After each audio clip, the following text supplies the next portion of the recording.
Spirituality and premonition में आपका स्वागत है।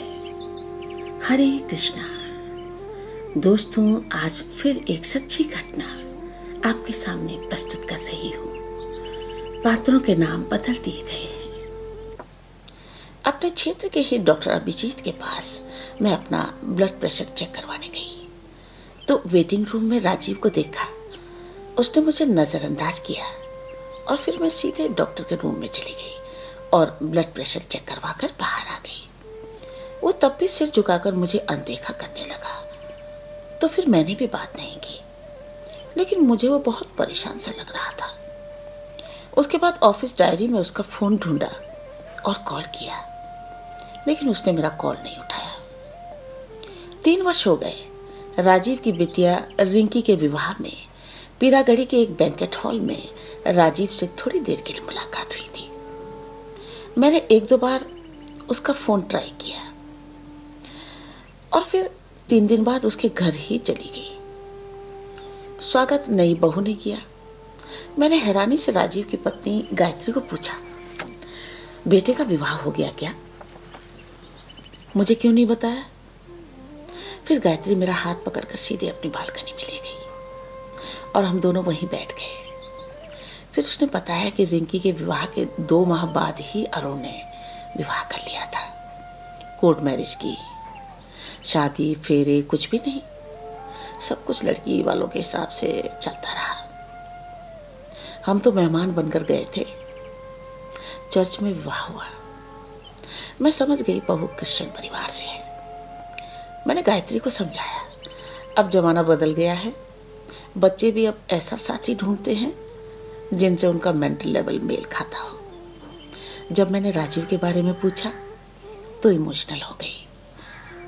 बोली, अब वो फैक्ट्री से भी बहुत लेट घर आते हैं। रीढ़ की हड्डी में दर्द रहता है, सारे टेस्ट करवा लिए। उठने बैठने में दिक्कत होती है, लेकिन फिर भी सारा दिन काम पर लगे रहते हैं। मैंने पूछा, किस बात की टेंशन है? क्या बहू परेशान कर रही है?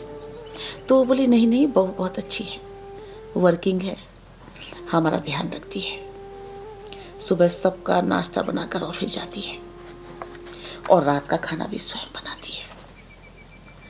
मैंने पूछा, तो फिर बड़ी हिम्मत करके बोली, दरअसल विवाह के बाद से ही रिंकी ने जीना हराम कर रखा है हम सबका। रोज 7-8 कॉल करती है, नाश्ते में क्या बना, लंच में क्या बना, कौन क्या कर रहा है, क्या क्या शॉपिंग हुई। दोनों बेटों और बहू को भी परेशान करके रखा है। पहले हमने सोचा शायद घर से ज्यादा अटैच होने के कारण ऐसा कर रही है, लेकिन अब तो हद हो गई है। यहाँ सभी वर्किंग है, बड़ी डिस्टरबेंस होती है। पीठ दर्द के चलते राजीव 10 दिन हॉस्पिटल में रहे तो सिर्फ 1 दिन उन्हें देखने के लिए आई अपने हस्बैंड के साथ। उसके बाद से सिर्फ फोन से ही खबर लेती थी। और शादी से पहले पापा को सिर दर्द भी हो जाए तो जल्दी से हेड मसाज और दवा तैयार रहती थी। कोई घर आने में लेट हो जाए तो स्कूटी लेकर सड़कों पर दौड़ जाती थी ढूंढने के लिए। लेकिन अब इतना बदल गई कि उसकी शिकायतें ही पूरी नहीं होती। मैंने पूछा, यार ये बता, रिंकी का पति क्या करता है? वो बोली, उसके ससुर की कपड़े की दुकान है, वहीं बैठता है। 4 भाई बहन हैं, अच्छा खासा धनवान परिवार है। लेकिन हमारी रिंकी का ध्यान सिर्फ मायके में ही लगा रहता है। अच्छा, उसके बाद मैंने उससे रिंकी का नंबर लिया और वापस आ गई। दूसरे दिन मैंने रिंकी को फोन किया, दिन में, जब उसका पति दुकान में था। राजी खुशी पूछने के बाद मैंने उसे बताया कि बेटा, तेरा पापा तो बहुत वीक हो गया है और लगता है तू अब बिल्कुल ध्यान नहीं रखती पापा का। तो जोर जोर से रोने लगी। उसके रोने में मुझे करुणा और लाचारी सी दिखी। कहने लगी, आंटी, अब उस घर में मुझे कोई प्यार नहीं करता, सब नफरत करते हैं। न मेरी इज्जत करते हैं और न ही मेरे पति चंद्रेश की इज्जत करते हैं। जिन छोटे भाइयों को मैंने बच्चों की तरह पाला, वो अब मेरा फोन भी नहीं उठाते। और आपको पता है, अरुण लड़की भगा कर लाया है तो मैंने उसे उस वक्त तुरंत टोक दिया कि बेटा ऐसा नहीं कहते, उसने कोर्ट मैरिज की है, चर्च में भी शादी हुई है, और तू ये बता तुझे इससे क्या दिक्कत है। अरुण ने तो राजीव के 10-15 लाख रुपए बचा दिए। उसके बाद वो कहने लगी कि आंटी मैं परिवार में सबसे बड़ी हूँ, अरुण और विनय को अपने जीजाजी से सलाह लेनी चाहिए, उनको बड़ा तजुर्बा है। तो मैंने कहा एक बात बता, अरुण सिम्बायोसिस से MBA है, MNC में काम कर रहा है, तेरा पापा उस जमाने का BSc पढ़ा है, तो क्या जरूरत है उन्हें किसी से सलाह लेने की। और मैंने कहा यार चंद्रेश क्या बहुत बड़ा कलेक्टर लगा हुआ है, और तू अपनी ऊर्जा अपने ससुराल में क्यों नहीं लगाती। इतना सुनने के बाद ही उसने मेरा फोन काट दिया। उसके बाद मैंने राजीव को फोन लगाया तो उसने तुरंत उठा लिया और फिर खुलकर बात की। उसने कहा शादी के 1 माह बाद ही रिंकी ने उसे फोन किया था कि पापा ग्राउंड फ्लोर में मुझे जिम चलाना है, आप उसे मेरे नाम कर दो। तो कहते उस वक्त मैंने उसे बिल्कुल मना कर दिया कि बेटा घर में अभी 2 बहुएं आनी हैं, तेरी माँ और मुझे यहीं रहना है। बस उसके बाद से वो बड़ी नाराज हो गई और अब यह हालत है कि दिन रात फोन करके परेशान करती है। इसी कलेश के कारण मैं बीमार पड़ा हूँ, वरना मैं तो स्वस्थ था। अब गायत्री भी बीमार रहने लगी है और अरुण तो इतना भी कह रहा है कि पापा मैं अलग चला जाऊंगा तो शायद घर में शांति हो जाएगी। और फिर मैंने राजीव से रिंकी के पति का नंबर मांगा और वापस आ गई। दूसरे ही दिन मैंने रिंकी के पति चंद्रेश को फोन किया जब वो दुकान में था। वो बहुत ही मीठी बातें करता है। बोला आंटी मैं तो आभारी हूँ राजीव जी का, जिन्होंने रिंकी के रूप में जीती जागती लक्ष्मी मुझे दे दी है। मैं तो धन्य हो गया आंटी। मैंने कहा बेटा आपका कहना 100% सच है। जब से रिंकी उस घर से गई है राजीव और गायत्री बीमार चल रहे हैं, बिजनेस भी डाउन है। तो वो चौंक कर बोला अच्छा, मुझे तो कुछ भी पता नहीं है। मैंने कहा क्यों, रिंकी तो रोज 8-10 कॉल करती है घर पर, तुम्हें नहीं बताती क्या। उसके बाद बिल्कुल खामोश हो गया। उसके बाद मैंने बोलना शुरू किया कि भगवान से डरो बेटा, तेरी भी 2 छोटी बहनें हैं, तूने जीती जागती दुर्गा स्वरूपा रिंकी को काली बनाकर रख दिया। तूने उसके कानों में ऐसा जहर भरा कि जो बेटी अपने माँ बाप और भाइयों पर जान छिड़कती थी वो आज उनके घर को बर्बाद करने पर उतारू है। तू उस पर ऐसी चाबी भरता है कि वो सारे दिन अपने मायके में बक बक करती है और खुद भी मानसिक रोगी बनती जा रही है। इतना सुनने के बाद चंद्रेश बोला आप मुझसे ऐसे बात नहीं कर सकती। मैंने कहा बेटे राजीव और गायत्री ने मुझे रिंकी के ऑडियो क्लिप्स सुनाए हैं। तो तपाक से बोला मेरे ऑडियो क्लिप्स भी दिखाओ ना। तब मुझे भी गुस्सा आ गया।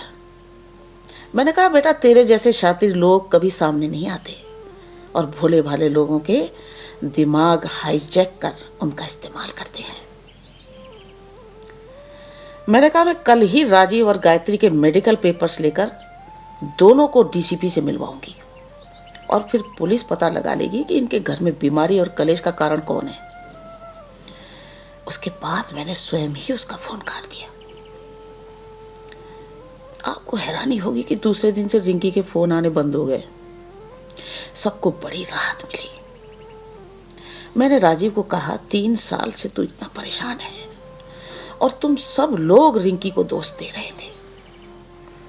तुम और गायत्री दोनों ही इतने अच्छे इंसान हो, तो फिर रिंकी में खोट कहां से आ गया।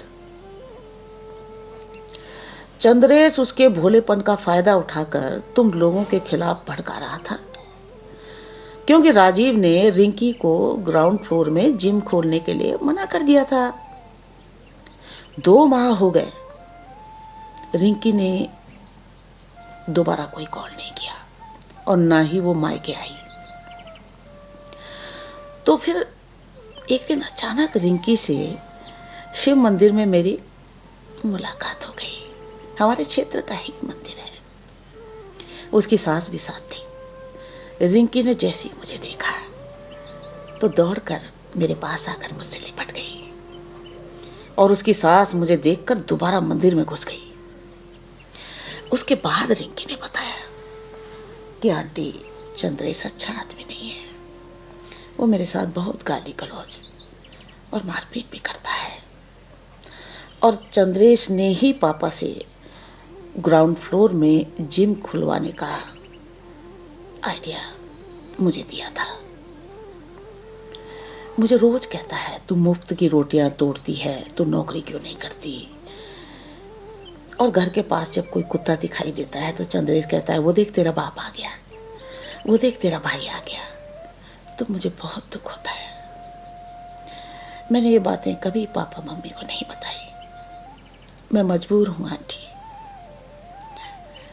फिर मैंने उससे उसका बायोडाटा मांगा तो वो बोली, मैं ग्रेजुएट हूं और मैंने 6 मंथ का ब्यूटी पार्लर का कोर्स किया है। तो मैंने कहा ठीक है बेटा, अब मैं तुझसे कल बात करूंगी।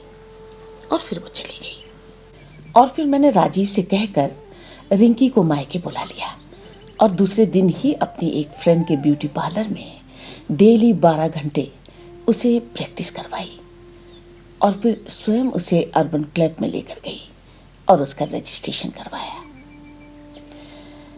अब वो अपने क्षेत्र के लोगों के ही ऑर्डर लेती है और साथ ही अपने घर के कामकाज भी देखती है और माह में 20 से 25 हजार रुपए कमाती है।